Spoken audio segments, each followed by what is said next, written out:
وابتغ فيما آتاك الله Aula TV, saluran media Islami.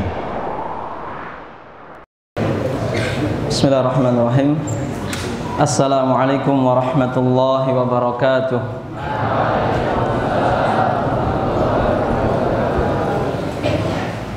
Innal hamdalillah nahmaduhu wa nasta'inuhu wa nastaghfiruh wa na'udzu billahi min shururi anfusina wa min sayyiati a'malina. Man yahdihillahu fala mudhillalah wa man yudlil fala hadiyalah. Ashhadu an la ilaha illallah wahdahu la syarikalah wa ashhadu anna Muhammadan abduhu wa rasuluh. Allahumma salli wa sallim ala nabiyyina Muhammad wa ala alihi wa ashabihi wa man sara ala nahjihi ila yaumi liqa'ih. Ikhwati at-talabah wal asatidzah hafizakumullah, santri sekalian dan asatidzah yang semoga Allah Subhanahu wa taala selalu merahmati kita semuanya, Allahumma amin.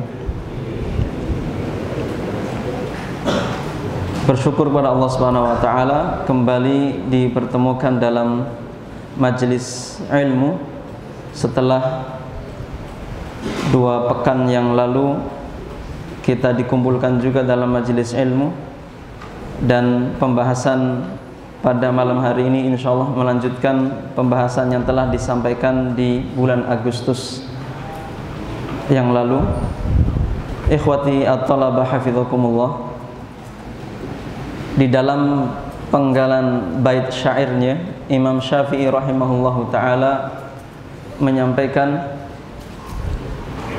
wa dzatul fata wallahi bil ilmi wat tuqa in lam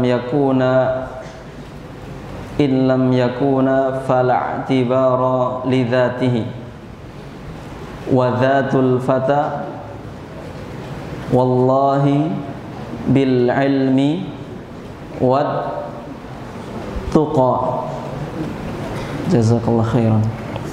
Imam Syafi'i dalam penggalan bait syairnya mengatakan, dan jati diri seorang pemuda demi Allah adalah dengan ilmu dan ketakwaan. Seorang pemuda, jati dirinya, pemuda yang sejati, pemuda muslim yang sejati adalah pemuda muslim yang memiliki ilmu, yang belajar ilmu agama, wattuqa, dan memiliki ketakwaan kepada Allah Subhanahu wa taala. In lam yakuna, jika 2 hal ini tidak ada pada diri seorang muslim, pemuda seorang muslim, fala i'tibara li dzatihi, maka tidak ada jati dirinya, dia bukan siapa-siapa. Maka 2 hal ini, al-ilmu dan ketakwaan, terus kita pupuk, terus kita pelajari, terus kita tingkatkan.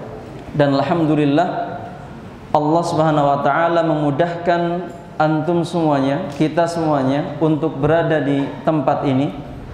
Tidak lain tidak bukan, tujuan utama antum datang ke tempat ini dan tujuan utama abi umi antum mengantarkan antum ke tempat ini adalah untuk talabul ilmi syar'i, untuk belajar menuntut ilmu syar'i, ilmu agama Islam yang kelak akan menyelamatkan kita di hari kiamat nanti. Itulah jalan yang nantinya akan memudahkan kita menuju surga Allah Subhanahu wa taala. Tentunya itu juga jalan yang akan memudahkan kedua orang tua kita menuju surga juga. Kenapa? Karena merekalah yang telah memudahkan kita, merekalah yang telah memfasilitasi, membantu kita, segalanya dibantu oleh orang tua dalam rangka talabul ilmi. Maka pahalanya pun kita berharap semoga juga tersampaikan kepada kedua orang tua kita. Salah satunya adalah pahala Allah mudahkan, balasan Allah mudahkan kelak di hari kiamat untuk memasuki surga Allah Subhanahu wa taala, sebagaimana sabda Rasulullah, man salaka tariqan yaltamisu fihi ilman sahhalallahu lahu bihi tariqan ilal jannah. Ikhwati at-talabah, Pada pertemuan yang lalu sudah dibahas sekitar 6 atau 7. Ada yang masih ingat? 7 poin. 7 poin adab dan akhlak dalam menuntut ilmu. Karena pertemuan yang lalu belum semuanya hadir, terutama kelas I'dadul Mu'allimin belum hadir saat itu, mungkin diulas secara ringkas. Yang pertama adalah, yang pertama masih ingat? Mengikhlaskan niat hanya untuk Allah Subhanahu wa taala. Dalam menuntut ilmu, ikhlaskan niat kita hanya untuk Allah Subhanahu wa taala, bukan untuk mencari dunia. Ya, secara ringkas. Yang kedua, ahsantum, rajin berdoa kepada Allah Subhanahu wa taala. Berdoa untuk apa? Memohon ilmu yang bermanfaat. Doanya insyaallah sudah hafal. Allahumma inni as'aluka ilman nafi'an wa rizqan thayyiban wa amalan mutaqabbala. Doa ini kita lazimkan, kita terus wiridkan, ucapkan setelah, terutama setelah sholat subuh, dan kapanpun boleh terus dibaca. Kemudian doa agar kita selalu ditambahkan ilmunya dan diberikan kefahaman. Semuanya sudah hafal. Rabbi zidni ilman warzuqni fahma. Doa yang diajarkan Rasulullah, ya Allah, zidni ilma, tambahkanlah kepadaku ilmu, warzuqni fahma, dan berilah kefahaman kepadaku. Yang ketiga,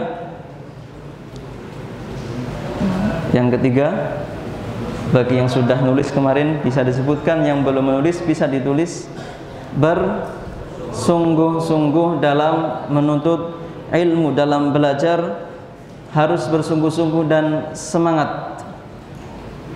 Karenanya dikatakan oleh salah seorang ulama, la yunalul ilmu birahatil jasadi. Mal makna? Ilmu tidak akan didapatkan dengan badan yang bersantai-santai. Orang yang santai-santai dalam belajar, meskipun di pondok, kalau santai-santai tidak semangat, maka tidak akan mendapatkan ilmu, kecuali sedikit saja. Itu pun kalau faham dan diamalkan. Iya. Kemudian yang keempat,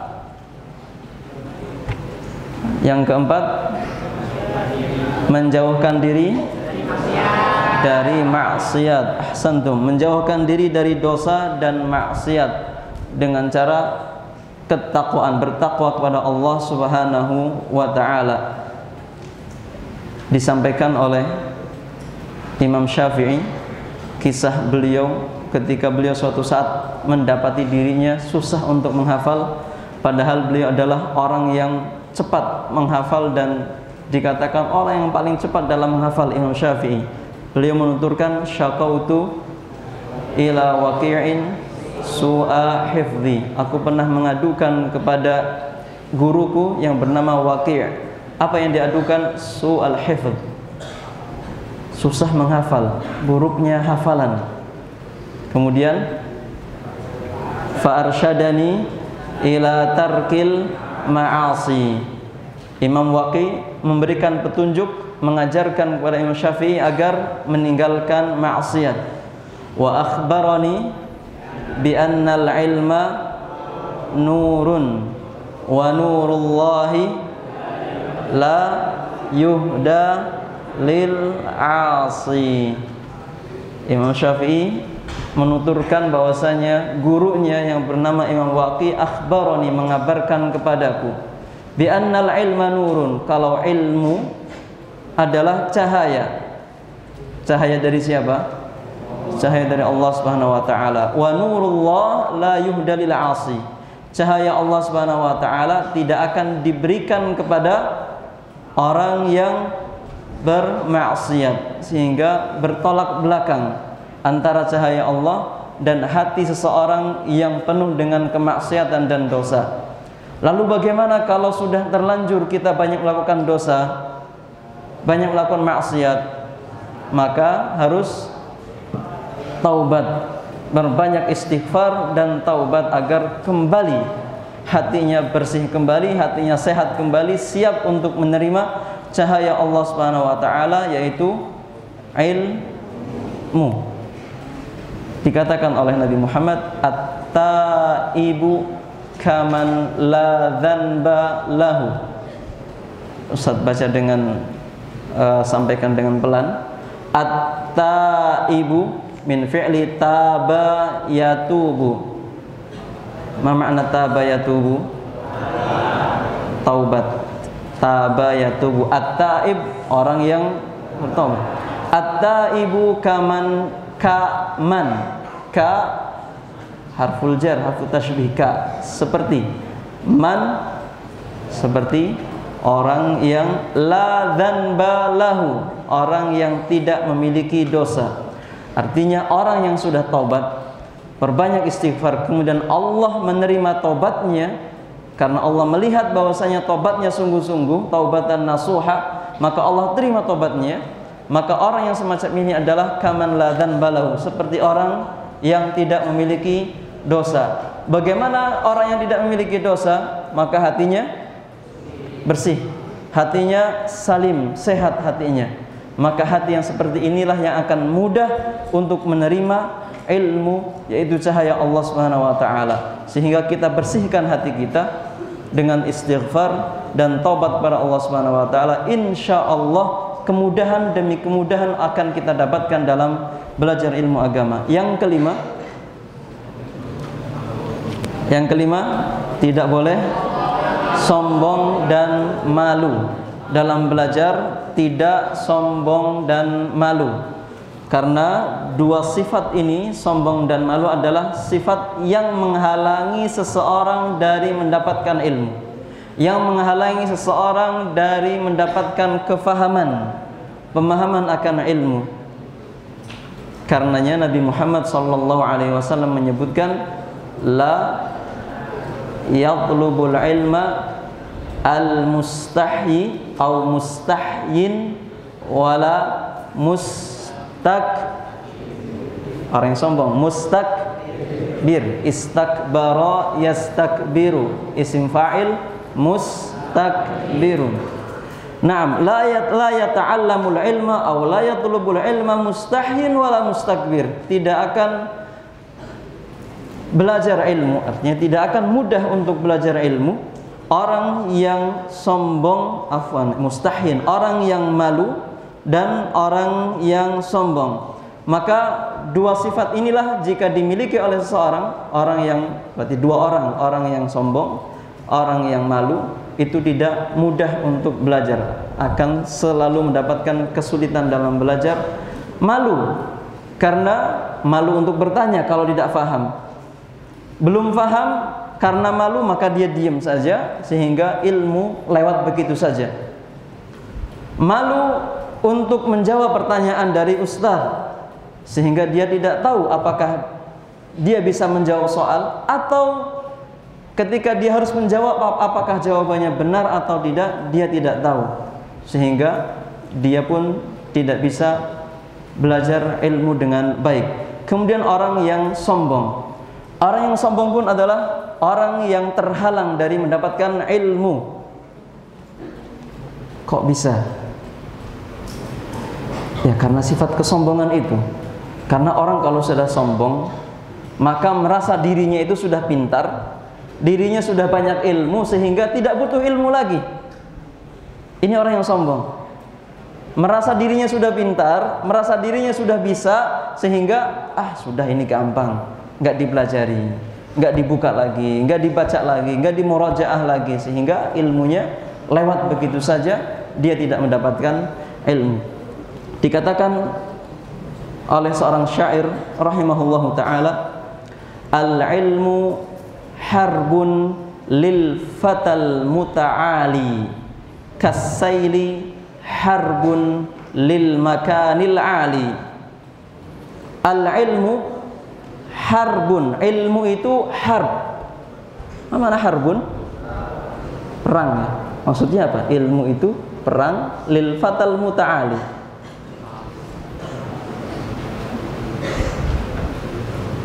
Yang namanya orang kalau perang musuh, kita berperang dengan musuh, artinya berlawanan kan, tidak sinkron karena kita bermusuhan dengan musuh sehingga kita perang. Nah, ilmu ini musuhnya seorang yang sombong, sehingga ilmu tidak mungkin bertemu dengan orang yang sombong. Ilmu tidak mungkin bergabung dengan orang yang sombong karena al-ilmu harbun lil fatal muta'ali, sebagaimana kasaili harbun lil makanil ali. Ta'rifun as-sail? As-sail, as-sail, sala yasilu. Wa ma'na sala yasilu? Mengalir. As-sail, air yang mengalir. Apakah air mengalir itu ke tempat yang tinggi? Enggak. Air tidak mengalir ke tempat yang tinggi. Sebagaimana ilmu tidak akan didapatkan orang yang merasa dirinya tinggi. Orang yang sombong tidak akan mendapatkan ilmu. Tempat yang tinggi pun tidak akan teraliri oleh air dari bawah. Kasaili harbun lil makanil ali. Ada yang bisa menyebutkan dua bait ini? Ada yang hafal? Tawasitah idat muallimin. Ma'ana huna tulab min as-saff ats-tsani adad al-muallimin. Hal hafidtum hadzal bait? Al-ilmu harbun lil fatal muta'ali kasaili harbun lil makanil ali. Pelajaran susah, maka jangan coba-coba duduk di belakang. Ulangi, bagi yang mengetahui kapasitas dirinya susah dalam memahami pelajaran, susah dalam menangkap materi dari ustadz, maka jangan duduk di belakang, tapi duduk di, apakah langsung di depan ustadz atau di sampingnya atau di soft kedua, soft samping kedua, soft pertama. Cari tempat yang tepat di hadapan ustadz. Karena apa? Karena kita butuh ilmu agar faham dalam belajar. Kemudian yang kedua, memperhatikan penjelasan ustadz dengan baik. Memperhatikan penjelasan ustadz dengan baik. Ustadznya menjelaskan, maka diperhatikan. Tidak bicara sendiri seperti yang ada di sana. Jangan bicara sendiri. Dengarkan. Ya, yang di luar itu. Dengarkan ya. Nabil dan kawan-kawan.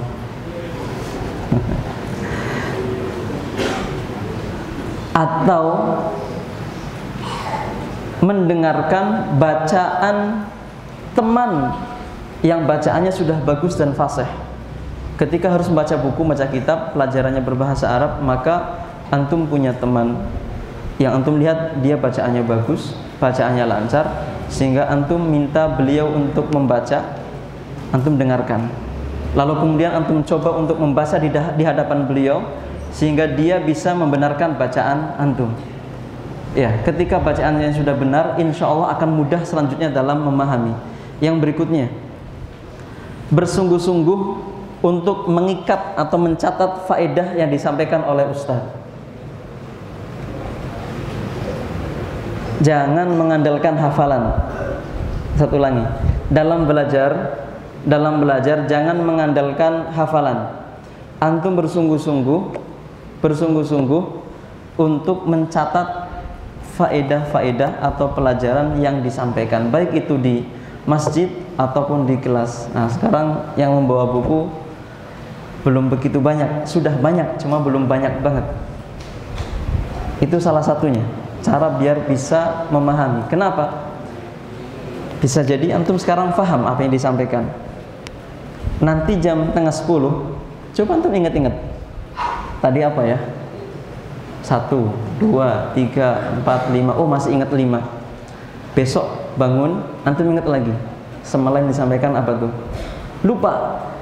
Maka agar faham lagi, ingat lagi, dibuka catatannya. Insya Allah berfaedah. Insya Allah.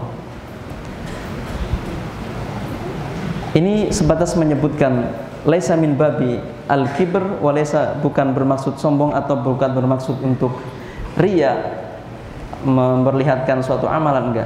Ana kasih contoh, baina yadaya kitab. Ini ana punya kurosah ini.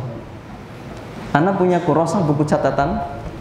Yang buku catatan ini adalah buku catatan dari muhadharah dari para asatidzah di masjid, ketika di masjid dari sejak tahun 2007. Ini ana mulai menggunakan buku catatan ini dari tahun 2007 untuk mencatat faedah-faedah dari para asatidzah ketika menyampaikan muhadharah di masjid ataupun ketika membaca buku, kemudian ana catat faedahnya. Sekarang tahun 2021, faedah-faedah itu bisa ana sampaikan ke antum. Di samping ana murojaah lagi, ana membaca lagi, ana bisa menyampaikan ke antum faedah-faedah tersebut. Nah, itulah gunanya. Catat faedah-faedah yang antum dapatkan, baik itu di muhadharah ammah seperti ini ataupun di kelas. Baik, yang berikutnya dalam memahami untuk bisa faham dan ilmu itu terus mengikat dalam kita, maka yang berikutnya adalah tidak membaca satu kitab kepada banyak guru pada waktu yang bersamaan. Ketika antum mempelajari satu kitab, kalau di kelas alhamdulillah ya, satu pelajaran, satu buku, satu guru. Nanti ketika mungkin selesai dari pesantren atau antum ingin mempelajari suatu buku, jangan satu buku kemudian antum belajar ke Ustadz Fulan, Ustadz anak ingin belajar buku ini. Kemudian antum datang lagi ke Ustadz Alan, Ustadz anak pengen belajar buku ini, buku yang sama. Jangan. Kalau ingin mempelajari buku kepada salah seorang ustadz, maka satu buku antum habiskan kepada satu ustadz tersebut, agar mudah faham apa yang disampaikan oleh satu ustadz. Kalau dua ustadz yang berbeda satu bukunya, maka bisa jadi akan tercampur pemahaman yang disampaikan dari ustadz yang satu dengan ustadz yang lain. Kemudian ikhwah, yang terpenting adalah mengulang pelajaran, mengulang-ulang kembali pelajaran yang disampaikan. Ya, ini selalu Ustadz sampaikan di kelas dalam motivasi kepada santri-santri. Al-murajaah. Murajaah itu penting.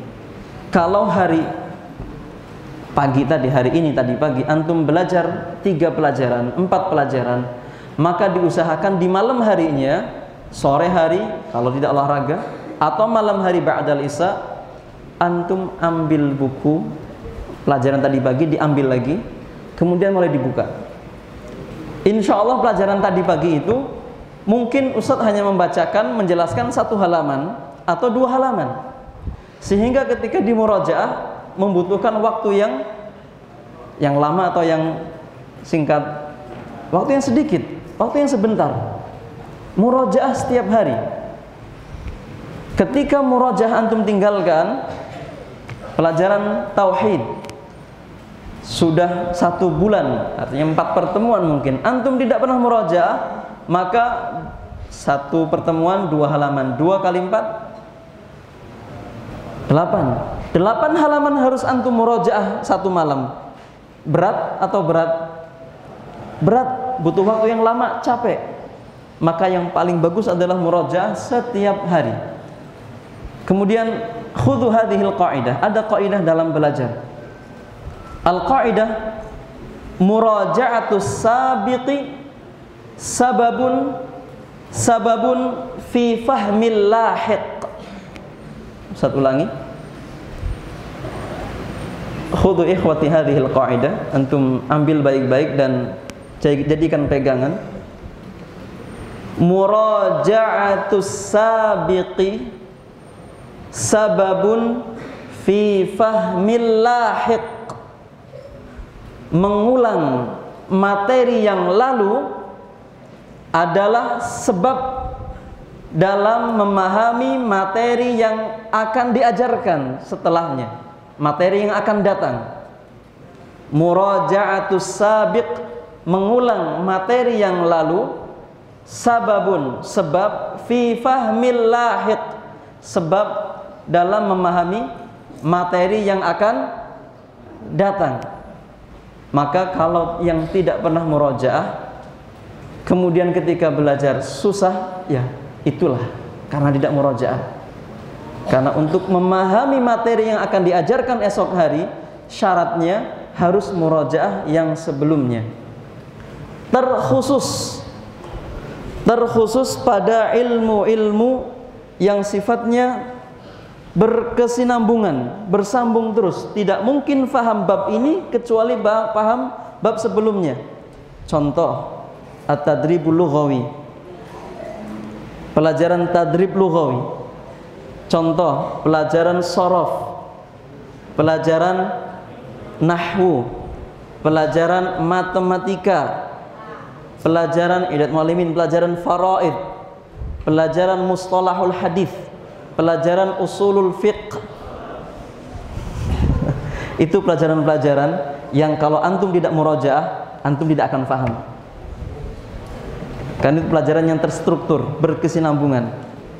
Nggak paham bab ini, jangan harap bisa paham bab. Nggak paham bab 1, jangan harap bisa paham bab kedua. Dia berkesinambungan. Mungkin untuk pelajaran hadis bisa, mungkin bisa karena tidak berkesinambungan, enggak. Tapi kalau pelajaran yang tadi saya sebutkan, maka itu harus syarat mutlak, itu harus dimurojaah, harus rajin murojaah itu pelajaran-pelajaran tersebut. Ya, i'dadul muallimin, faraid, usulul fiqh, mustalahul hadis, itu harus antum murojaah, rajin-rajin murojaah. An-nahwu harus rajin-rajin murojaah. Yang mutawassithah, nahwu, sharaf, tadrib lughawi. Nah, ini kalau pelajaran-pelajaran bahasa. Ya, pelajaran matematika itu pelajaran yang bersambung materinya dan harus dimurojaah. Kaidahnya apa tadi? Apa kaidah dalam murojaah?